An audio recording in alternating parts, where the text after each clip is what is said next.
Et salut tout le monde, c'est Dorian et on se retrouve aujourd'hui pour une toute nouvelle vidéo sur Dorian Talk. Et comme vous l'avez vu dans le titre de la vidéo, on va faire de la culture, des tests qui vont du niveau 6e au niveau 3e pour savoir un petit peu où je me situe. Je vous invite à liker, commenter et à vous abonner, à me dire un petit peu dans les commentaires vous sur quel niveau vous avez été bon. Normalement vous serez meilleur que moi, hein, clairement. Et on est parti. Donc pour le niveau 6e, on est sur art, musique et culture. Je me suis dit on va commencer soft. Alors, on est à 11 questions. Les hommes préhistoriques ont laissé de nombreuses traces de leur activité de musicien. Je dirais oui, faux. Voilà. Il ne reste que peu de traces. Les premières mélodies ont sûrement été produites par la voix et les corps. On a retrouvé des ossements percés d'un trou qui servait de sifflet et quelques instruments de musique, parmi lesquels des limitrophes, instruments de percussion. Ah oui, d'accord, parce qu'ils considèrent qu'il n'y a pas eu de nombreuses traces, mais qu'il y a eu seulement quelques traces. J'adore ma vie.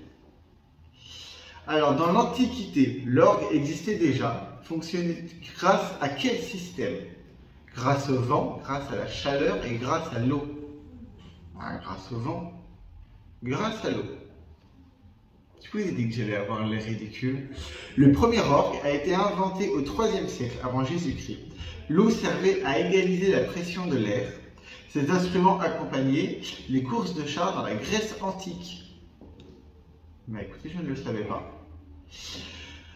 De quelle religion est né le chant grégorien? Musulmane, orthodoxe ou juive? C'est orthodoxe le chant géorgien. C'est juif. Voilà. Le chant grégorien, pas géorgien en plus, s'est inspiré des chants psalmodiés dans les synagogues. D'accord. Bah écoutez, bonjour à tous nos amis juifs qui regardent cette vidéo. Et désolé. Je suis encore bien coiffé, ça fait plaisir. À quand remontent les premières notions musicales en France? Avant l'an 1100, autour de l'an 1000 ou autour de l'an 600? Autour de l'an 1000. Bonne réponse. Traditionnellement, les chants religieux se transmettaient par voie orale. Sur quel hymne sont basés les noms et les notes de notre portée? L'hymne de Saint-Jean, l'hymne de Saint-Jacques, l'hymne de Saint-Jules. L'hymne de Saint-Jacques, c'était Saint-Jean. Mais attendez, en cours de musique, parce que là on est sur de l'art et de la musique, on n'apprenait pas ça, nous on chantait du Goldman. Dites-moi un peu si vous, en cours de musique, vous appreniez ce genre de choses. Le système de notation Do, Ré, Mi, Fa, Sol, La, Si, Do est utilisé dans le monde entier. Faux. Les pays anglo-saxons utilisent par exemple un autre système de notation avec les lettres de l'alphabet A à G. Au moins, ça passe. La musique de la Renaissance était constituée d'opéra et de récital. Vrai. Faux. À la Renaissance, c'est l'âge d'or de la musique polyphonique. La musique est constituée d'un ensemble divers, notamment le mollet, la chanson pour le luth, l'instrument, la messe, le mardi gras et le canzone instrumental. Qu'est-ce qu'un motet? Une voix, un instrument de musique, une composition musicale du coup. On l'avait dans la question juste avant. Quelle musique écoutait-on à la cour du roi avant le règne de Louis XIV? De la musique allemande, de la musique française et de la musique italienne. Avant Louis XIV, du coup je dirais qu'il y a un piège et que c'est pas français. Et on écoutait de la musique italienne. Bingo! Donc c'est par Louis XIV qu'est arrivée la musique française. Les différents courants de la musique classique sont classés dans des périodes musicales qui se succèdent. Mais dans quel ordre? Baroque, romantique, classique, médiéval, grégorien, renaissance, médiéval, baroque, classique. Je dirais médiéval, grégorien, renaissance. Faux. Médiéval, baroque, classique. Ben, on est très mauvais niveau histoire musicale. Heureusement, à la base, cette chaîne était une chaîne de musique. On adore. Oui, on vérifie que ça tourne bien au bout de 5 minutes de vidéo. Bien sûr. Laquelle de ces pièces musicales baroques est formée de mouvements de danse?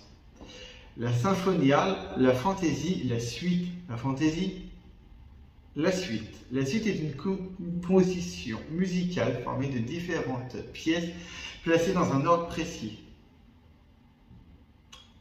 Voilà, 4 sur 11. Ben voilà, comment avoir l'air débile en toutes circonstances, et on n'était que niveau 6e. J'aurais peut-être pas dû choisir musique, vous allez me dire. Mais ça, c'est une autre idée. Là, on est sur énigme et calcul logique, plutôt en maths, niveau 5e. En fait, je me suis dit qu'il fallait caler des maths.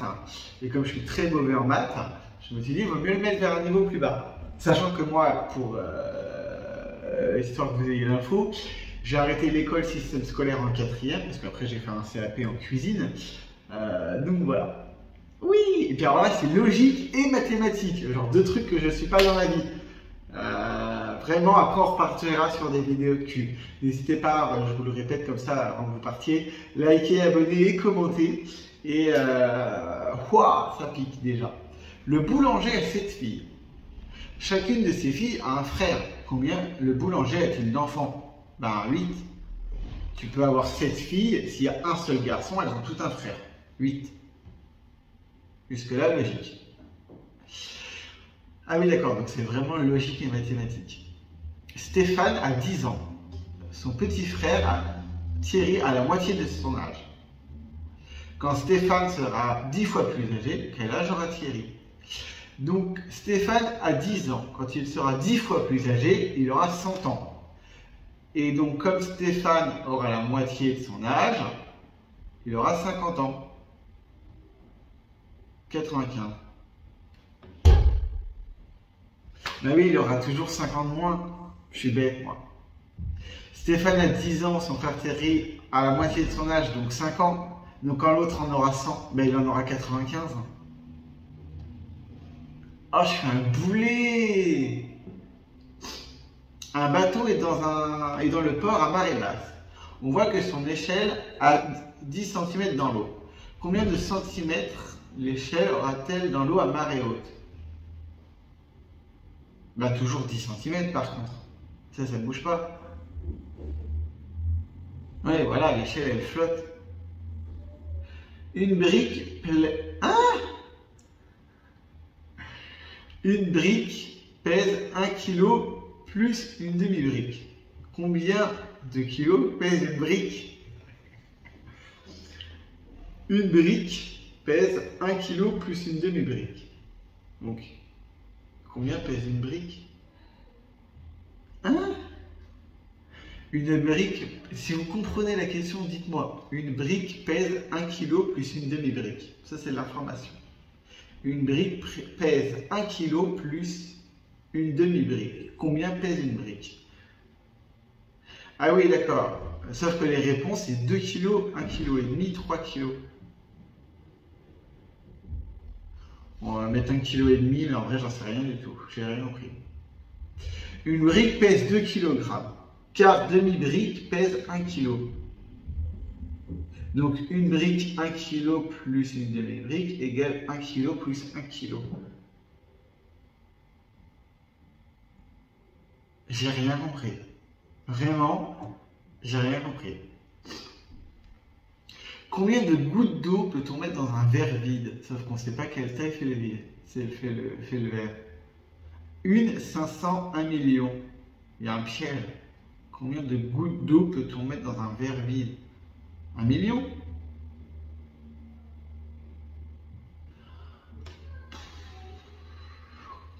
Combien de gouttes d'eau peut-on mettre dans un verre vide? En fait, une seule, parce qu'après le verre il est plus vide. Voilà, voilà. Un papa et son fils ont 36 ans à eux deux. Le papa a 30 ans de plus que son garçon. Quel âge a son fils? Bah 6 ans du coup.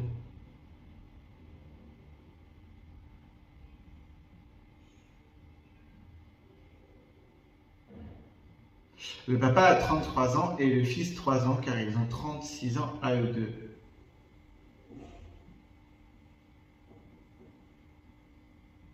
Le papa a 30 ans de plus que son garçon. Ah oui, s'il avait 6 ans et que le papa en avait 30, ouais, logique. Quel nombre divisé par lui-même donne son double? Donc 2 divisé par 1 du coup. 0 est divisé par 1. La réponse était 0,5. Tout nombre différent de 0 divisé par lui-même donne 1. Donc 0,5 divisé par 0,5 donne 1, soit le double de 0,5. Je vous avais dit que les maths, c'était pas une bonne idée. Une fille à 22 ans, l'âge de sa mère est égal à celui de sa fille, plus la moitié de celui de la mère. Quel âge a la mère? Une fille à 22 ans, l'âge de sa mère est égal à celui de sa fille, plus la moitié de celui de sa mère. Hein? Une fille à 22 ans. L'âge de sa mère est égal à celui de sa fille. L'âge de la mère est plus la moitié de celui de sa mère. Donc c'est 22 plus la moitié de 22, ça fait 11 ans. Ça ferait 33 ans. 22 est la moitié de l'âge de sa mère. Ah, elle a la moitié de 22 ans, tout simplement. En fait, il ne faut pas chercher compliqué. Ah, effectivement. Théo tient des billes dans sa main. Toutes ces billes sont jaunes sauf 2. Toutes sont marrons sauf 2. Et toutes sont bleues sauf 2. Combien possède de billes jaunes, marron et bleues? Alors, toutes ces billes sont jaunes sauf 2. Toutes ces billes sont marrons sauf 2. Et bien, il y en a 3. Il y en a une de chaque couleur, du coup. Oui, ben oui. S'il a une bille marron, elles sont toutes marrons sauf 2. S'il a une... Oui, logique. Il y a donc une bille de chaque couleur, comme ça il y en a toujours 2 qui ne sont pas de la même couleur. Ouais, ça se tient. 10 oiseaux sont sur un fil électrique. Le tonnerre se met à gronder. Combien d'oiseaux reste-t-il sur le fil? 9, 1, 0. 10 oiseaux sont sur un fil électrique. Le tonnerre se met à gronder. Combien d'oiseaux reste-t-il sur le fil? 9, 1 ou 0? Ben, j'en sais rien, moi.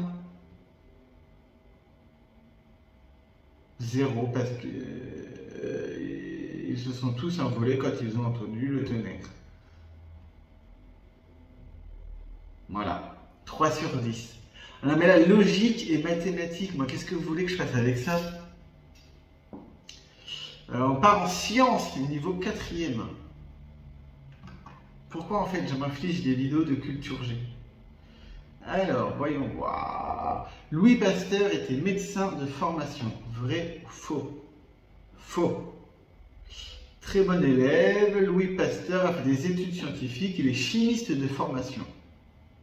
Bon, une bonne réponse pour moi. Qu'est-ce qui a popularisé la vaccination à l'époque de Pasteur? Le cinéma, un fait divers, les journaux scientifiques. Le cinéma, un fait divers. En 1885, un jeune garçon nommé Joseph Master est mordu par un chien soi-disant enragé.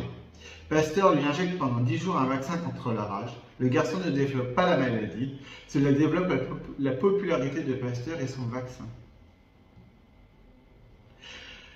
Le premier vaccin mis au point par Pasteur est contre la rage. Faux. Bonne réponse. Pasteur a bien inventé le vaccin contre la rage, mais auparavant, il a mis celui du choléra des poules. Pasteur est l'inventeur de la vaccination. Faux. S'il n'a pas inventé la vaccination, Pasteur est en revanche celui qui a découvert que les maladies étaient dues à des germes existantes et qu'elles étaient transmises par contagion. Le médecin britannique Edward Jenner est considéré comme le père de la vaccination. Bonne réponse.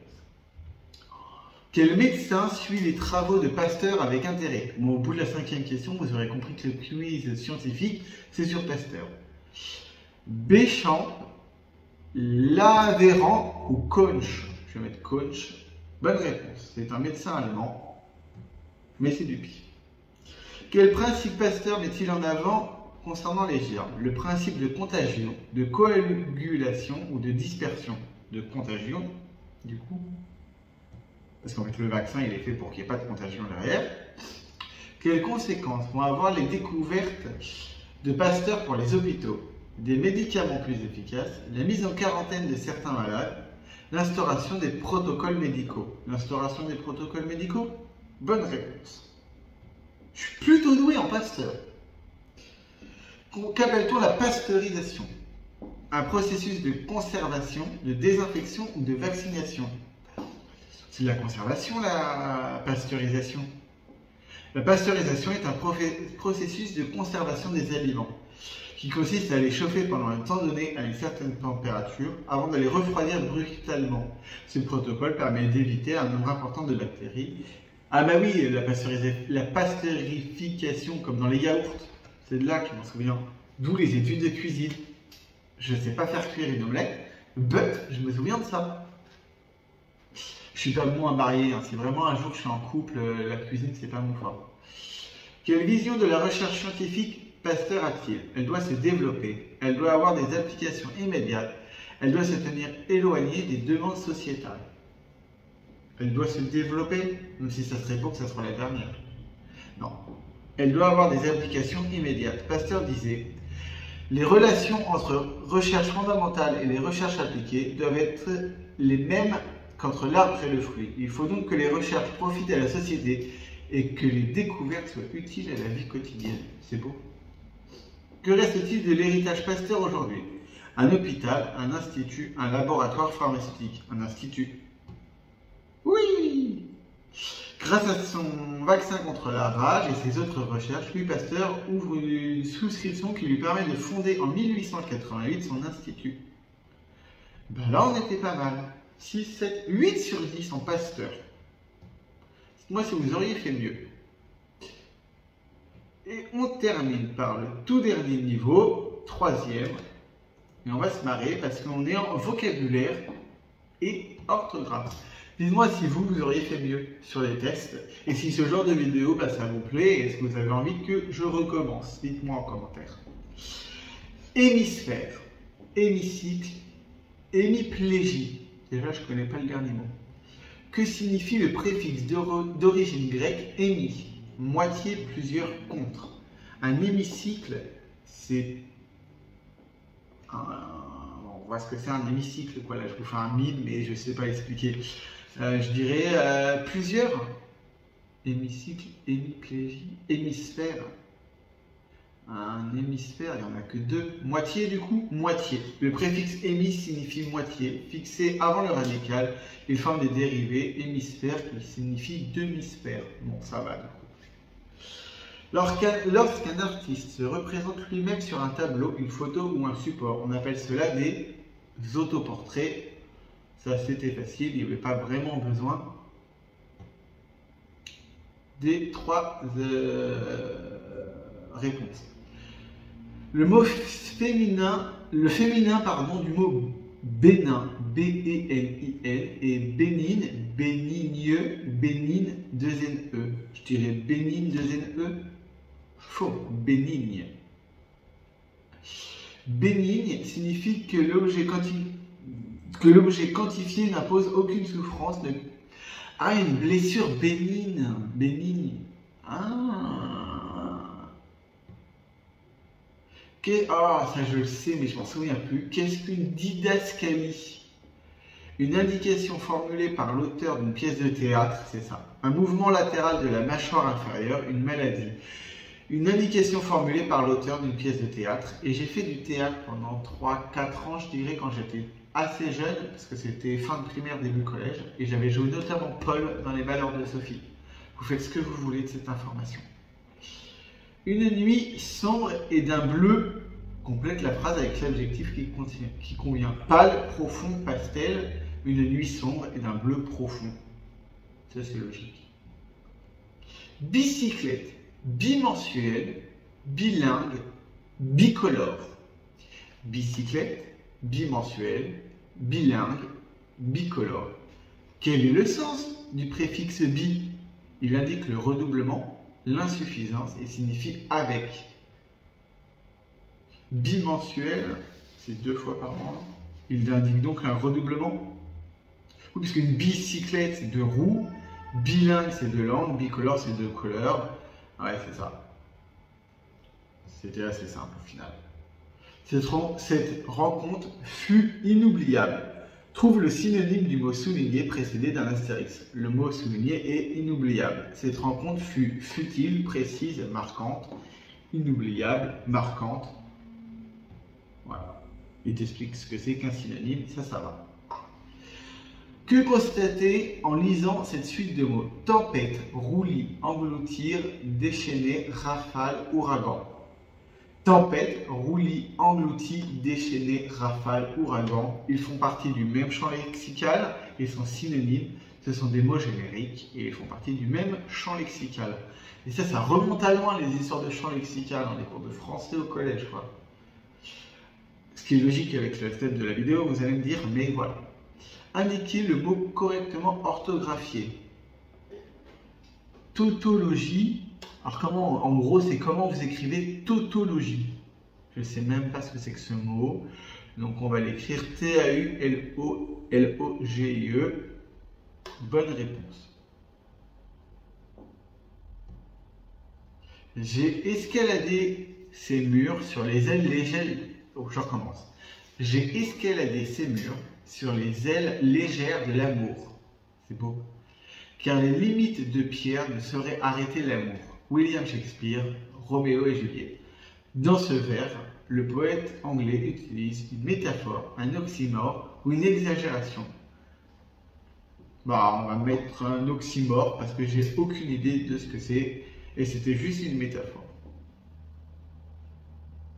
Voilà. Des fois, il faut faire simple. Déplaire est mon plaisir, j'aime qu'on me haïsse. Dans déplaire, défigurer, décaféiner, dégivrer. Dé est un préfixe, adjectif, artifice, c'est donc un préfixe. C'est pas comme si on avait eu 2 questions avant sur les préfixes. Qu'est-ce qu'un un dithyrambe? D-I-T-H-Y-R-A-M-B-E. Un discours médiocre, un écrit satirique, une éloge exagéré. Ah mais oui, comme dithyrambique, donc un éloge exagéré. Donc ça vient du mot dithyrambe. J'aurais appris quelque chose aujourd'hui. Dernière question. Que signifie le mot sororité? La liberté, l'égalité hommes et femmes, une solidarité entre les femmes. Il s'agit d'une solidarité entre les femmes. Ça, je le savais. 11 sur 13. Eh bien écoutez, hormis le premier test où on aura été très mauvais sur le niveau 6e, quoi, le reste a été. Dites-moi un peu les scores que vous avez fait. Dites-moi un peu si un autre numéro beaucoup plus tard d'une vidéo culture G, ça vous intéresse. On pourrait faire, là on a fait 6e, 5e, 4e, 3e. Donc on pourrait, si on va éviter de péter le décor, j'ai l'impression de dire chaque vidéo. Mais voilà, dites-moi si un niveau lycée ça peut vous intéresser et je vous fais ça. Dites-moi un peu sur quel niveau vous avez été le meilleur, si vous avez été bon partout, plus mauvais, meilleur que moi. Et je vous fais des bisous. Je vous dis à bientôt pour une nouvelle vidéo. Ciao, likez, abonnez et commentez.